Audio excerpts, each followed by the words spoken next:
로마서 3장 9절부터 18절 다 같이 합독하겠습니다. 시작. 그러면 어떠하냐? 우리는 나으냐? 결코 아니라. 유대인이나 헬라인이나 다 죄 아래에 있다고 우리가 이미 선언하였느니라. 기록된 바 의인은 없나니 하나도 없으며 깨닫는 자도 없고 하나님을 찾는 자도 없고 다 치우쳐 함께 무익하게 되고 선을 행하는 자는 없나니 하나도 없도다. 그들의 목구멍은 열린 무덤이요 그 혀로는 속임을 일삼으며 그 입술에는 독사의 독이 있고 그 입에는 저주와 악독이 가득하고 그 발은 피 흘리는데 빠른지라. 파멸과 고생이 그 길에 있어 평강의 길을 알지 못하였고 그들의 눈앞에 하나님을 두려워함이 없느니라 함과 같으니라. 아멘. 톨스토이라는 러시아의 굉장히 유명한 작가가 있습니다. 그분이 쓴 작품 중에 이런 내용이 있었습니다. 목사님이 계시는데요. 이 목사님에게 두 여인이 찾아왔습니다. 첫 번째 여인은 굉장히 죄를 많이 지었다 고백하는 여인입니다. 자신의 죄가 크다라고 인정하는 여인이고, 두 번째 여인은 자기는 죄성이 별로 없다. 작은 잘못밖에 없다. 그런 두 여인이 찾아왔는데 목사님이 그 여인들에게 임무를 하나 줬습니다. 첫 번째 여인에게는 뭐라고 말씀을 하셨냐면 밖에 가서 큰 바위를 하나 가져오십시오. 그리고 두 번째 여인에게는 당신은 길거리에 가서 조약돌을 많이 가져오십시오. 여인들이 그것을 듣고 나서 목사님에게 이제 큰 바위를 엄청나게 힘을 쓰면서 가져왔고요. 또 작은 돌을 이렇게 자기가 주워서 가져왔습니다. 거기서 멈추면 얼마나 좋습니까? 근데 목사님께서 이제는 그들에게 또 요구를 하십니다. 당신들이 가져왔던 돌들을 제자리에 한번 갖다 놓으십시오. 그러니까 큰 돌을 가져왔던 분은 금방 왔대요. 돌이 하나밖에 없죠. 자기가 어디에서 가져왔는가 금방 압니다. 그래서 그걸 딱 갖다 놓습니다. 그런데 작은 돌을 가져왔던 분은 이 돌을 어디에서 가져왔는지 잘 모르는 거죠. 그래서 우왕좌왕하면서 원위치 시키질 못하고 그냥 길거리에다가 버려버리고 딱 왔던 겁니다. 이때 목사님이 그들에게 하시는 말씀이 이겁니다. 당신들의 죄성이 바로 그것과 동일합니다 라는 것이죠. 여러분, 사람마다 죄성이 다 있습니다. 그런데 어떤 사람은 자기의 죄가 크다라고 인정을 하는 사람이 있고, 어떤 사람은 자신이 죄가 없다라고, 잘못한 것밖에 없다라고 그렇게 말하는 사람이 있습니다. 그런데 전자에 있었던 그 사람은 자신의 죄가 컸지만 올바로 회개하면서 하나님 앞에 다설 수 있었던 사람이고, 자신의 죄가 별로 없었다라고 생각했던 사람은 비록 없는 것처럼 보였지만 그 작은 죄도 죄였죠. 그러나 진정한 회개가 이루어지지 않았다라는 것입니다. 여러분, 그 목사님이 이제 그들을 가만히 놔뒀겠습니까? 아니죠. 그들이 똑같은 사람이기 때문에 똑같이 위로의 말을 전하고 기도하면서 다시 하나님 앞에 나아가 고백하며 자백하며 또 다른 믿음을 세워가기를 원하는 그런 작품이 있었다라는 것입니다. 여러분, 오늘 본문을 쭉 읽어보면 굉장히 듣기가 거북한 말씀으로 가득 차 있습니다. 여기에다가요, 누구를 집어넣으냐면 나를 한번 집어넣으면 더 심각합니다. 나의 목구멍은 뭐다? 열린 무덤이다. 거기다 나를 집어넣으면 좋죠. 선한을 행하는 자가 하나도 없다. 혀로는 속임을 일삼는다. 입술에는 독사의 독이 가득하다. 나의 입에는 저주와 악독이 가득하다.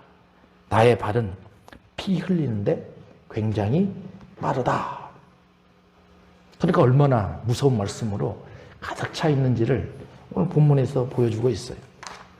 오늘 본문의 제목을 저는 뭐라고 했냐면 주여 나는 죄인입니다. 이렇게 고백을 했습니다. 신앙생활하면서 수많은 사람들이 이것을 놓치고 가는 경우가 많이 있습니다.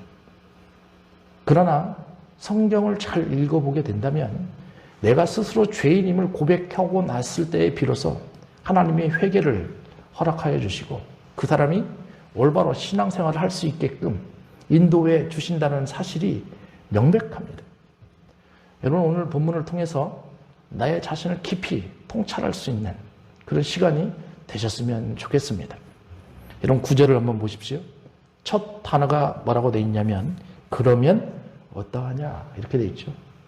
그러니까 로마서 서론이 사실은 1장 1절부터 17절이고 본론의 서두가 1장 18절부터 3장 18절까지가 본론의 서두입니다. 그러니까 오늘이 뭐예요? 서두의 마지막 부분인 거죠. 결론 짓는 겁니다. 그러면 모든 사람들이 다 죄 아래에 있다라는 것을 사도 바울이 결론 지어가면서 말씀을 풀어가고 있어요. 그 다음에 뭐라고 되어 있습니까? 우리는 나으냐 이렇게 되어 있습니다. 여러분, 성경을 유심히 본다면 여기서 또 하나를 찾을 수 있는데요. 앞에까지는 인칭이 2인칭으로 되어 있습니다. 근데 이제는 뭘로 바뀌어요? 우리라고 되어 있어요. 우리가 몇 인칭이에요? 3인칭입니까? 1인칭이죠. 1인칭 복수예요, 복수. 그러지 않나요? 그럼 1인칭이니까 누굴 가르치는 거예요? 나를 가르치는 거죠. 여기 앉아 계시는 여러분들과 여기에 서 있는 나를 가르치는 겁니다. 저를 가르치는 겁니다. 그리고 모든 사람들을 향해서 사도 바울이 오늘 메시지를 쭉 전해주고 있는 거예요. 그러니까 이 19절을 다시 생각해 본다면 이렇게 쓸 수 있어요. 예수 믿는다는 우리는 안 믿는 자와 비교해서 더 나은 것이 있냐? 이렇게 질문 거예요. 네? 그러면서 또 뭐라고 해요? 그렇지 않다. 이렇게 표현을 하는 거죠. 그러니까 우리가 신앙생활하면서 이런 함정에 빠지고 있다는 거죠. 신앙생활하면서 내가 교회 열심히 다니니까 나는 믿지 않는 사람과 차별화가 있다라고 생각하는 그런 어리석은 사람들이 굉장히 많아요. 그러지 않다라는 겁니다. 그런 사람이나 밖에 있는 사람들이나 하나님 보시기는 어떻더라? 똑같다. 그런 고백인 거죠. 그렇습니다. 그러면서 9절 이제 뒷부분으로 보면 유대인이나 헬란이나 다 죄 아래 있다고 우리가 이미 다 선언하였다. 그러니까 앞부분에서 다 지금까지 어땠다라는 거예요. 이어왔다라는 거죠. 여러분, 여기서 우리가 죄 아래라는 단어를 깊이 보셔야 돼요. 여러분, 사실 이 죄라는 단어는요, 이 헬라어 성경을 보면 단수로도 되어 있고 복수로도 되어 있습니다. 제가 주보에 써놨는데요. 그러나 우리말 성경에는 구분이 안 돼요. 근데 유심히 보면 막 나타납니다. 그러면 복수일 때는 어떤 뜻을 가지고 있느냐? 일반적인 다양한 죄를 나타내요. 그러니까 우리도 죄를 짓잖아요. 그러니까 죄의 종류가 많다라는 거죠. 그런 뜻으로 쓰이는 게 복수의 개념입니다. 그러면 단수의 개념은 무엇이냐? 죄의 세력을 나타냅니다. 또는 죄의 실체를 나타냅니다. 그게 단수예요. 그런데 오늘 본문에 쓰여져 있는 이 내용이 복수가 아니라 단수거든요. 그러니까 뭘 나타내요? 죄의 실체를 나타내고 있는 것입니다. 여러분, 이런 죄를 사도 바울은 에베소서 2장 2절에서 뭐라고 표현하냐면 공중의 권세 잡은 자다 이렇게 표현합니다. 그러면 공중의 권세 잡은 자를 우리는 사단이라고도 표현합니다. 마귀라고도 표현을 합니다. 악령이라고도 이렇게 표현을 합니다. 그러니까 우리가 이런 사단과 악령과 사탄과 마귀의 그런 곳에 놓여져 있다는 것을 사도 바울이 고백하는 거예요. 그리고 이 아래라는 뜻도요, 굉장히 중요합니다. 제가 또 주보에다 써놨는데요. 여기는 전치사입니다. 뭐뭐 아래, 휘포라는 뜻이 있는데요. 근데 디모데전서 6장 1절에 보면 멍에 아래에 있는 종들이라는 뜻이 있어요. 똑같은 전치사죠. 멍에 아래에 있는 종들. 그러면 멍에라는 것이 뭡니까? 소들이 쟁기를 끌고 갈 수 있게끔 씌우는 게 멍에 아닙니까? 그렇잖아요. 그러면 쇠사슬에 묶여 무거운 짐을 지고 걸어가고 있는 종들, 이런 뜻이에요. 다시 말하면 우리의 죄도 이것과 동일하게 생각할 수 있다는 거죠. 무서운 힘을 가지고 있는 그런 악의 세력에 그런 소나기 속에 우리가 꽉 잡혀 있어서 끌려가고 있다는 것을 보여주고 있어요. 그것이 죄성입니다. 그러니까 내가 생각했을 때는 죄가 없는 것처럼 보이는데 나도 함정에 빠지면서 나도 모르게 지금 쇠사슬에 묶여서 계속 어떻게 하고 있다? 끌려가고 있다라는 거예요. 그래서 중요하다라는 거예요. 그러면 사도 바울이 그냥 여기에서 그냥 단편적인 그냥 인간의 모습으로만 이렇게 평가를 했느냐? 아닙니다. 여기 분명하게 사도 바울은 1인칭이라는 소리를 싹 쓰면서 유대인도 표현하고 또 뭐도 표현해요? 예? 유대인도 있고 뭐라고 돼 있어요? 헬라인이라고도 돼 있어요. 그러면 사도 바울이 관찰해 볼 때 유대인들도 긴 역사 속에서 이들에게도 뭐가 있다? 죄가 있음을 알아가는 것이고 헬라인에게도 뭐가 있다? 죄가 있다라는 것을 알아가는 겁니다. 그것을 그냥 단편적으로 시각을 가진 게 아니라 역사 속에서 찾아간 거죠. 여러분 그러면 유대인들을 한번 살펴볼 필요가 있죠. 여러분 1500년 전에 모세를 통해서 하나님께서 유대인들에게 뭘 주셨어요? 말씀을 주셨어요. 율법의 말씀을 주셨습니다. 그러니까 유대인들에게는 교만하죠. 굉장히 자기네들이 신앙생활 잘하고 있다는 것으로 생각합니다. 사실 사도 바울도 유대인들 중에 한 무리였기 때문에 자기 자신도 그렇게 생각을 하고 있었습니다. 그런데 자기가 예수 그리스도를 만나고 보니 나의 생각이 어떻게 됐더라? 잘못됐다라는 거예요. 유대인들도 다 똑같은 죄인에 불과하다라는 거예요. 그러니까 율법이 있어도 그들도 사실은 뭐다? 죄인에 불과하다라는 거예요. 우리 식으로 말하면 내가 교회에 다니고 있어도 나는 뭐에 불과하다? 죄인에 불과하다라는 거예요. 근데 어떤 사람이 이거 인정 안 해요. 그래서 함정에 빠진다라는 겁니다. 자, 이번에는 헬라의 문화를 한번 생각해 볼 필요가 있습니다. 사도 바울 시대의 헬라는요, 로마 시대에 굉장히 막강했던 권력, 세계를 지배했던 나라였습니다. 철학과 문명이 그렇게 발달된 나라죠. 여러분, 로마 하면 생각나는 단어가 뭡니까? 로마에서 가장 발달되었던 단어 하나, 법입니다. 로마의 법. 근데 이 로마의 법이 사실은 어디서부터 나오기 시작했냐면 헬라인들로부터 나오기 시작한 거예요. 법이 존재하는 이유는 만민이 어떻더라? 만민이 어떻더라? 법이 존재하는 이유는 평등하다라는 것을 증거하는 거 아니겠습니까? 이것을 가장 먼저 세워갔던 곳이 헬라인들입니다. 여러분, 그런 헬라인들이 그런 좋은 문화와 사상을 가지고 있으니까 가만히 있을 수가 없죠. 그래서 나타난 인물이 알렉산더예요. 그 알렉산더가 땅을 따먹기 위해서 이렇게 세계를, 영토를 넓혀간 것이 아니라 자기들의 큰 문화의 융성을 다른 나라에 전해줘야 되겠다라는 가장 1차적인 목표가 알렉산더에게 있었던 거죠. 자기에게는 큰 사명감이 있었던 겁니다. 그런데 바울의 입장에서 그런 헬라인조차도 사실은 무엇에 불과하더라? 죄인에 불과하더라. 그것을 바울이 알고 있어요. 그래서 9절에 부사 하나를 딱 써놨습니다. 그 부사가 임의라는 단어. 임의. 과거의 긴 1500년 이상이나 되는 긴 역사 속에서 우리는 더 이상 논할 필요가 없다. 헬라인 너희들도 뭐고? 죄인이고. 유대인 너희들도 뭐이고? 죄인이고. 우리 모두가 다 하나님 앞에서는 뭐다? 죄인이다. 여기에 계신 모든 우리 로스의 성도들도 이런 고백이 나와야 됩니다. 우리는 모두 뭐다? 죄인이다. 이런 고백이 나와야 된다라는 거예요. 그래서 바울은 굉장히 민첩한 사람이에요. 굉장히 확실한 사람입니다. 그러면 이런 9절의 말씀을 딱 서두로 던져놨으면 이것을 증거해야 되잖아요. 바울이 증거 방식은 뭡니까? 말씀이죠. 그래서 그 말씀을 10절부터 18절까지 19절이나 되는 구약의 말씀을 쫙 풀어놓습니다. 그러니까 여기 있는 말씀 전부 다 뭐예요? 구약에 있는 말씀을 계속 풀어놓고 있다라는 거예요.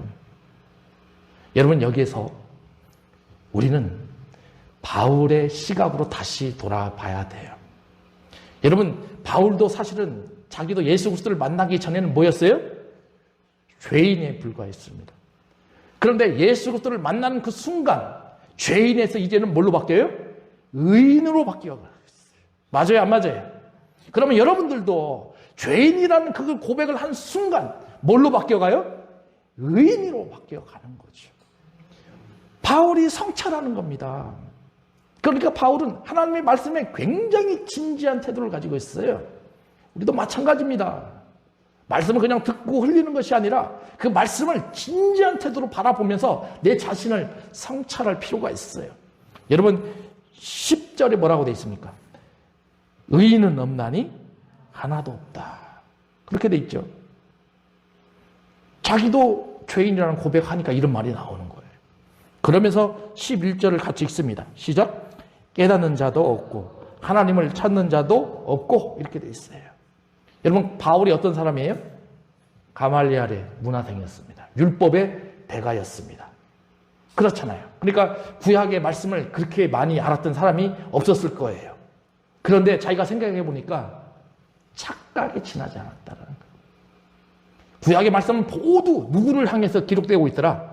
예수 그리스도를 향해서 기록되고 있는데 자기 자신도 나를 향해서 나를 향한 그런 관점으로 초점을 맞춰가고 있었다라는 거예요. 그래서 깨닫는 자도 없고 뭐도 없고 하나님을 찾는 자도 없고 이런 고백이 나오는 거예요.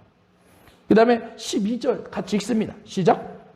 다 치우쳐 함께 무익하게 되고 선을 행하는 자도 없나니 하나도 없도다. 이렇게 됐습니다. 여러분 바울이 예수님께서 십자가에서 죽으시고 난 다음에 하늘로 승천하셨잖아요. 그때 바울이 그때부터 한 일이 뭐냐면 예수님 믿는 사람들을 어때요? 잡아다가 오게 어때요? 가두는 역할을 했어요. 그러지 않나요? 기독교를 핍박했습니다. 예수님을 알기 전까지 자기는 이것이 굉장히 선한 걸로 알고 있었어요. 하나님 앞에서 굉장히 선한 일로 다른 사람 앞에 모범을 보인다고 생각했습니다. 그런데 예수님을 알고 난 그 이후부터는 이게 선한 일이 아니다. 그것을 알아가기 시작했다라는 거예요. 여러분 이제 13절과 14절도 같이 읽습니다. 시작. 그들의 목구멍은 열린 무덤이요 그 혀로는 속임을 일삼으며 그 입술에는 독사의 독이 있고 그 입에는 저주와 악독이 가득한지라. 이렇게 되어 있습니다. 여러분 13절과 14절은 잘 보시면 전부 다 무엇을 향해 집중하고 있습니까? 예? 잘 보세요. 맨 처음에 뭐가 나와요? 목구멍. 그 다음에 뭐가 나와요? 혀. 그 다음에 뭐가 나와요? 입술. 마지막이 뭡니까? 입. 전부 다 뭐에 집중하고 있어요? 입에 집중하고 있어요. 그렇잖아요. 그런데 율법을 그렇게 잘 알고 있다라는 그들이 그 입술 속에는 저주와 악담이 너무나 가득하다는 거죠. 바울 자신도 그렇게 했다라는 거예요. 우리도 똑같다는 거죠. 교회 열심히 다닌다고 하는데 나도 모르게 내 입술로 통해서 저주와 악담을 계속 쏟아내고 있다는 겁니다. 깨달아야 된다는 거예요. 깨달아야 된다. 15절과 18절도 같이 읽어봅니다. 시작. 그 발은 피 흘는데 빠른지라 파멸과 고생이 그 길에 있어 평강의 길을 알지 못하고 그들의 눈앞에 하나님을 두려워함이 없느니라 함과 같으니라. 이렇게 되어 있습니다. 예? 바울이 기독교를 핍박할 때 얼마나 자기가 잘한다고 생각했겠습니까? 선을 했어. 나는 정말로 착한 일만 했어. 그러니까 18절에 그렇게 돼 있어요. 그들의 눈앞에 하나님을 두려워함이 없더라.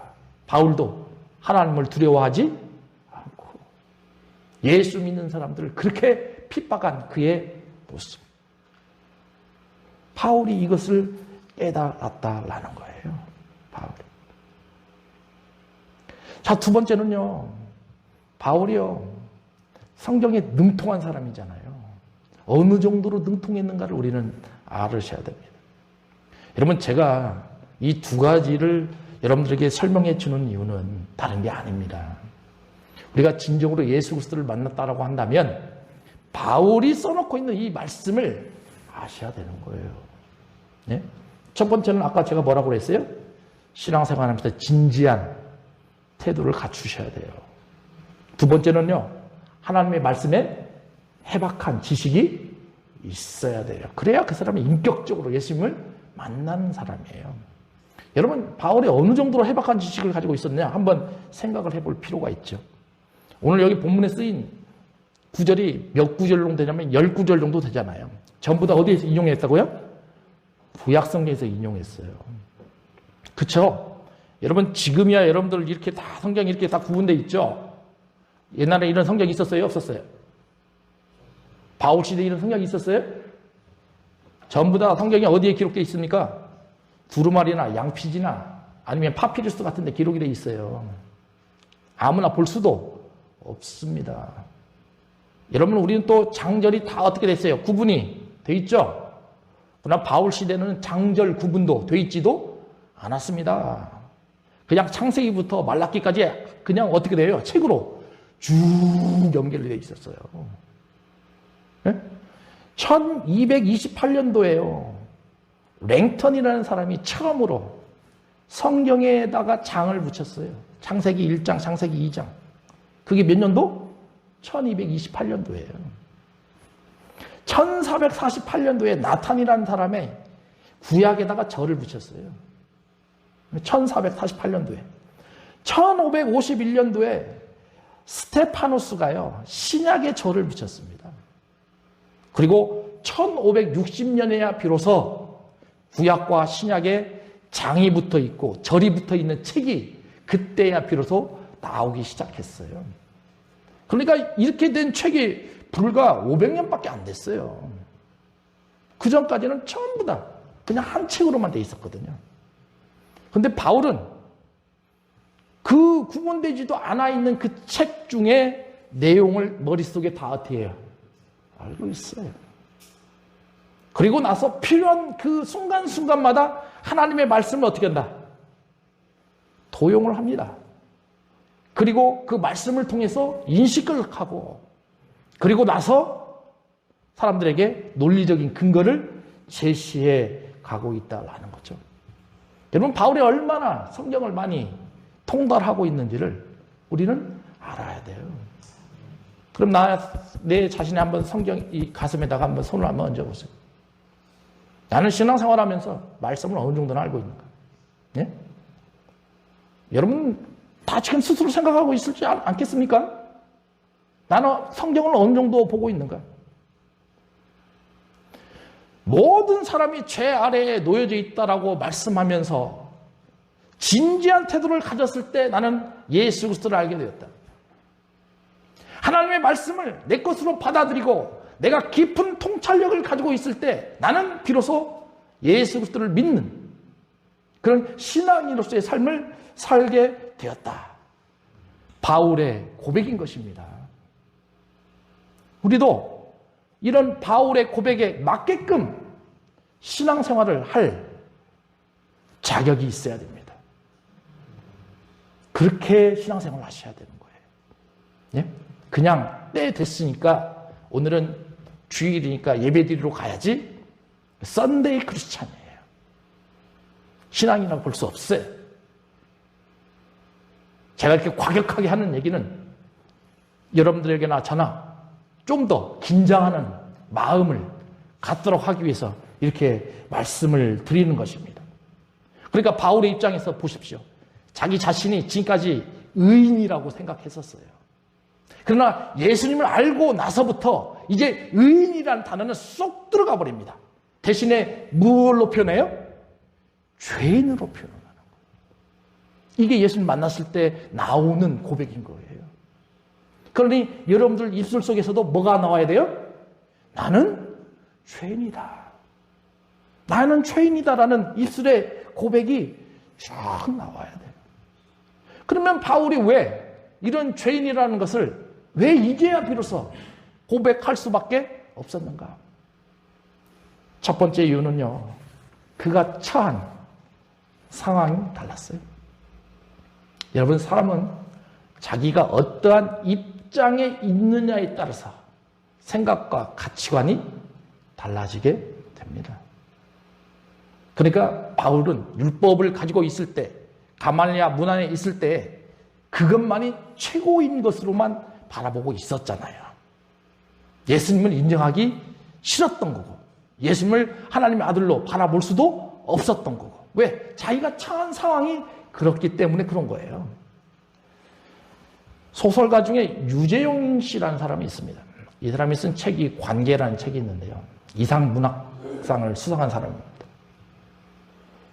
근데 이분이 이제 수상을 딱 받고 나서요, 어떤 분이 이제 미국에서 건너오셔가지고 거기에 초청이 됐습니다. 그리고 나서 그 책에 대해서 평론을 하기 시작합니다. 이 책은 어떻더라, 이 책은 어떻더라. 평론을 다 듣고 나서 이제는 차도 마시면서 이렇게 있다가요, 이 저자와 거기에 참여하고 있는 어떤 분의 방향이 같아서 같이 차를 타고 지나가고 있었습니다. 근데 이 저자가 운전하고 있는 분에게 딱 말씀을 하는 겁니다.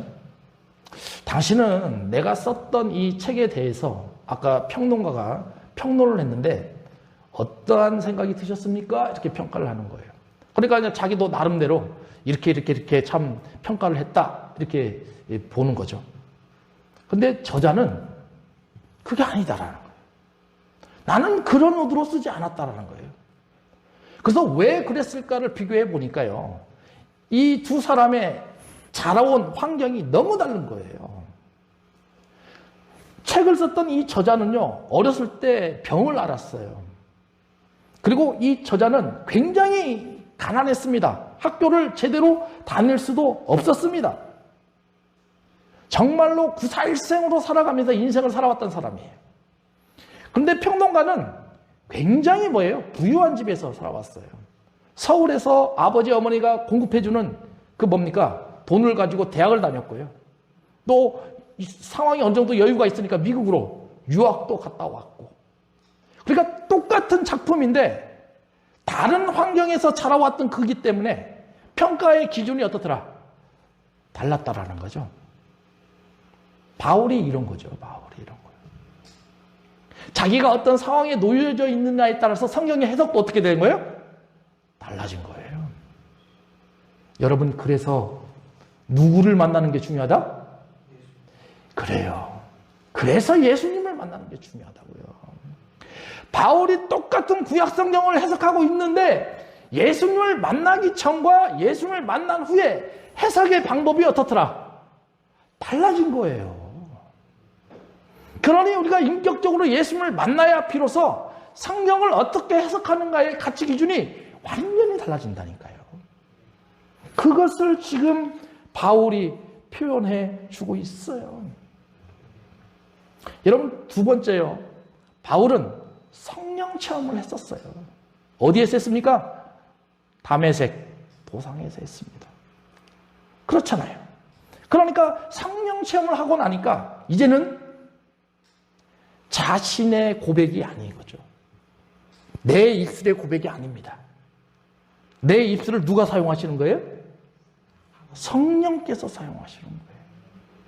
여러분, 그러니 나의 죄악 고백도 내가 하는 것이 아니에요. 누가 하시는 거예요?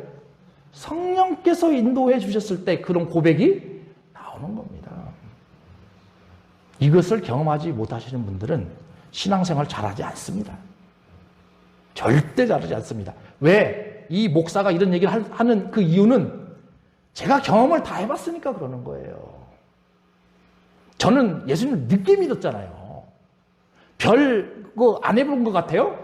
다 실험해봤어요. 그런데 제가 얻어낸 결론 딱 한 가지. 내 안에 누가 계셔야 되더라? 성령이 계시지 않으면 신앙생활 잘하지 않습니다.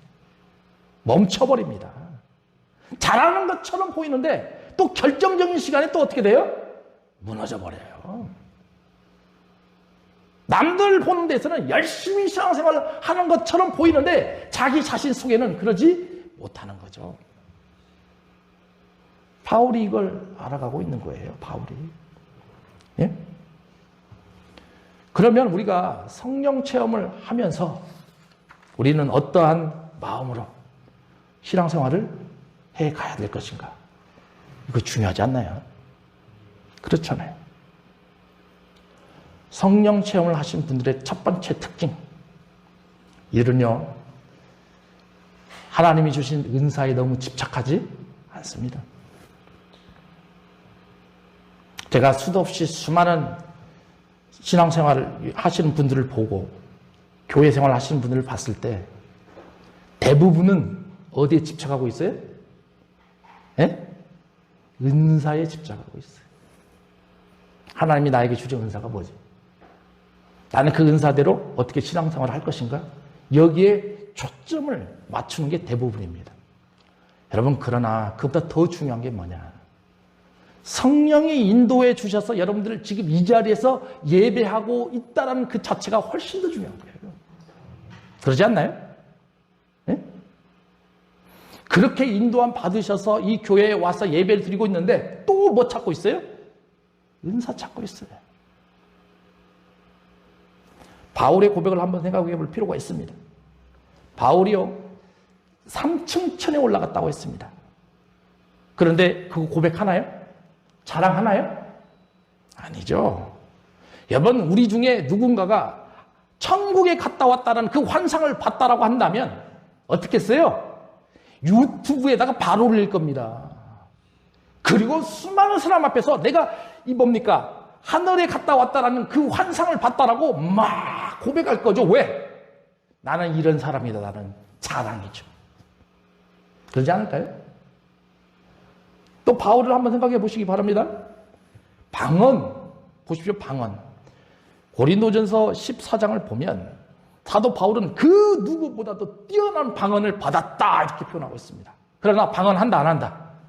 안 한다. 방언 안 한다. 왜 안 하냐?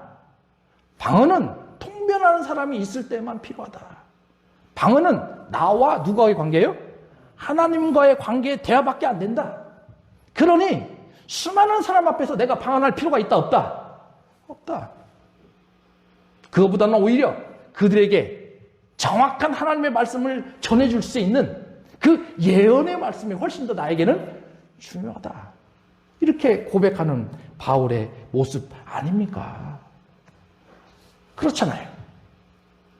여러분, 그러니 바울이 이렇게 예언의 말씀과 또 방언이라든지 또 자신이 가지고 있는 그런 환상이라든지 그런 것을 계속 감추면서 그렇게 고린도 교회에 써가고 있는 그의 목적은 다른 것이 않아요. 이런 거 사실은 다 필요하긴 필요하다. 그런데 그것보다 훨씬 더 중요한 것은 하나님의 말씀을 제대로 아는 것이다. 응? 하나님의 말씀을 제대로 알아서 믿지 않는 영혼들에게 제대로 가르쳐주는 것. 그것만큼 중요한 것이 없다. 그리고 주님이 나에게 맡기신 것은 다른 것이 아니라 교회에 대한 염려의 일이니 나는 다른 것보다도 교회에 대한 염려하는 일, 다시 말하면 예수 그리스도를 증거하는 일 그 외에는 발로 생각하지 않겠다. 여러분들이 이런 바울의 마음을 아셨으면 좋겠어요. 그리고 그런 신앙생활에 젖어 들어가셨으면 좋겠어요. 여러분, 1992년도에 다미산 교회 다 아시잖아요. 여러분, 이들이 하나님, 예수님 몰라요? 예수님 모르는 사람들입니까? 아는 사람들이에요. 여러분, 그들이요, 여러분들보다 기도 조금 했어요? 여러분, 그들은요, 밥만 먹으면 어디 가요? 산에 가요. 기도하러 갑니다. 밥만 먹으면 하나님 말씀 봅니다. 그렇잖아요. 그렇잖아요. 그런데 그들은 함정이 있어요. 그 함정이 뭐냐? 이러한 일을 통해서 하나님이 나에게 주시는 말씀, 직통계시를 주장하는 거죠. 은사를 찾아가는 거죠. 함정에 빠질 확률이 크다라는 거예요. 여러분, 그러니 성령의 인도하시는 길을 잘 찾아서 앞으로 걸어가셔야 됩니다. 그래야 그 사람이 올바른 신앙생활을 할 수 있다라는 것입니다. 두 번째는요, 바울이 고백한 것처럼 성령을 통해서 신앙생활을 하시는 분은 하나님 말씀에 늘 신중합니다. 늘 진지합니다. 여러분, 우리가 믿음이라는 단어를 굉장히 많이 쓰잖아요. 헬라어를 보면 이게 피스티스라고 합니다. 근데 이 피스티스라는 단어를 조금 보면요, 믿음, 그런데 그 옆에 신실함이라는 단어가 또 나와요. 그러니까 그 두 단어만 딱 조합을 해봐도 믿음이라는 것이 뭐다? 신실함이다. 이렇게 나오는 거예요. 믿음이라는 것은 뭐다? 신실함이다. 이렇게 돼요. 진중한 맛이 있어야 된다는 거예요. 시인들이 시를 씁니다. 시인들에게 있어서 가장 중요한 건 뭐예요? 시를 쓸 때 어떠한 단어를 사용할 것인가? 함부로 단어를 써요? 아니죠. 단어 하나 사용하기 위해서 굉장히 노력합니다. 그렇잖아요. 여러분, 운동장에 사람들이 많이 있습니다. 요즘 선거철이라서 많은 사람들이 운동하죠.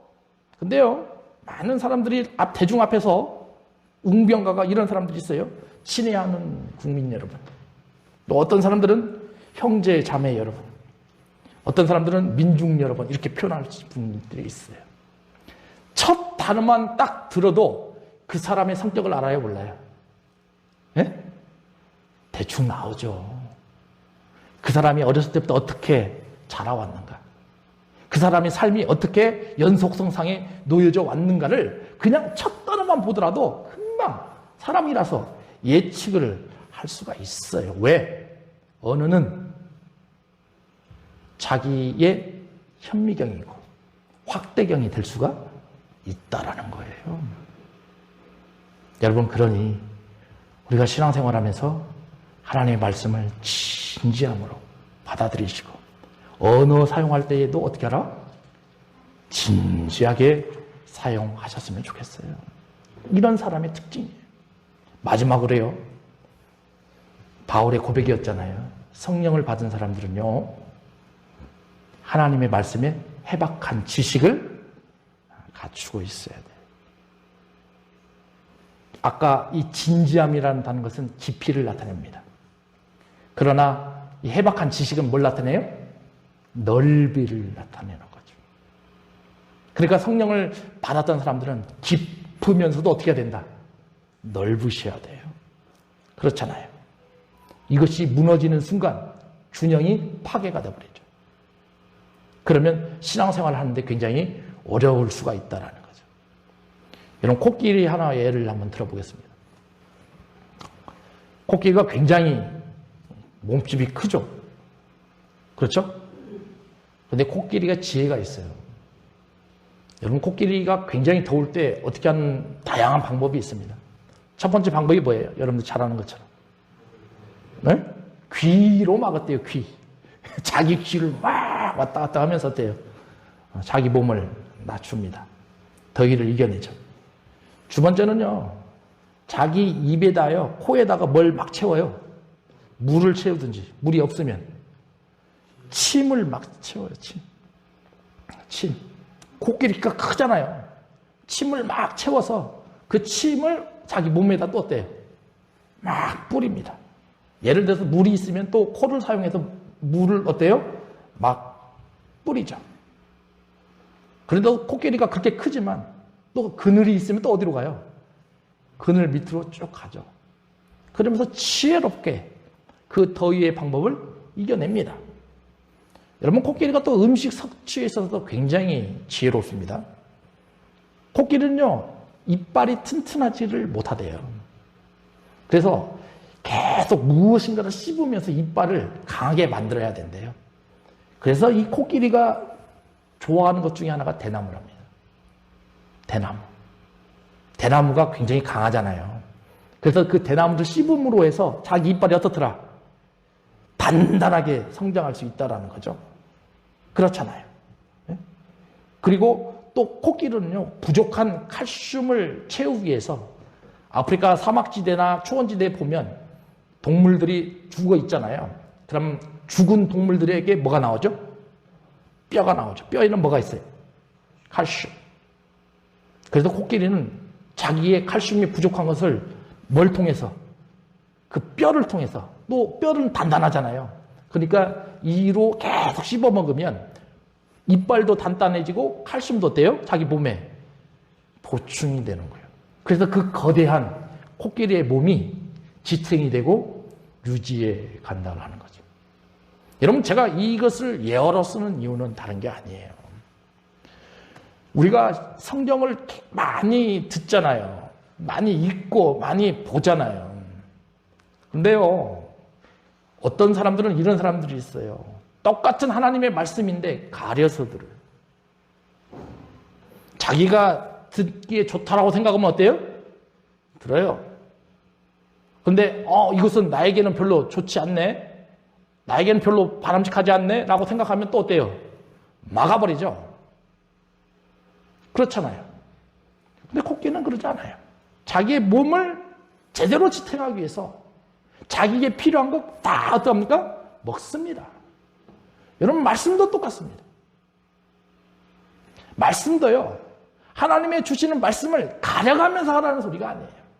주님이 주시는 말씀을 잘 헤아려서 내 것으로 만드셔야 돼요. 때로는 약이 되는 말씀을 주실 수도 있습니다. 때로는 아픔이 되는 말씀을 주실 수도 있습니다. 때로는 고난과 역경과 환난에 놓여져 갈 수 있는 말씀을 주실 수도 있습니다. 그러나 그것을 가리지 마시고 내 것으로 어떻게 하라? 받아 들이셔야 돼요.